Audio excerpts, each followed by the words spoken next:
baba. Ka kuɗin. Alo baba. Ka kuɗin da turo maka. Alo. Lalle ka turo min kuɗi. To Allah da annabi ne kuɗin nan baba a rika su da kai kuma sannan dan san abubuwan da za a shirya kuɗin nan saboda kuɗin suna da dama. Lalle na gane su. Kamar nawa ne? Za a kuɗin nan.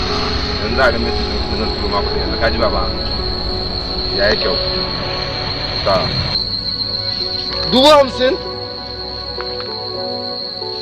Kai wallahi na yi kuɗi. Allah ku riba min kuɗin ba. Kuɗi kuma? An ga kai na yi ma alƙawari. Na yi ma alƙawarin. Alƙawari min kai min. Ka sai buhun masara. Buhun masara? Ka sai buhun masara ba abinci da ba na baka. Ba abinci. Dan ɗana ya turo min kuɗi. Kuɗi? Kawo ba ke zuwa kawo. To. A wani na an su kayan fa kuma ban ga ba. An so mashin din ya ce ka tura mana kuɗi. Bari in ta yin dubo wanda ita sai an ta yi dubu. Wani mai masarar gara can na ramuna kuma ka ce gaskiya an ce sai an ta yi binni an ciro kuɗin ka. Bari in ta yi binni in ta yi binni a ciro min kuɗin ka a bani. Kawo mu wayan bashi. mu gani dai kuɗin ga kuna.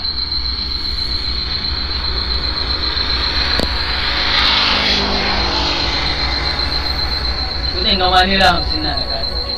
Naira 50? Naira 50 na ji ba da kai. Ka san ko ni ba kai ji ba min?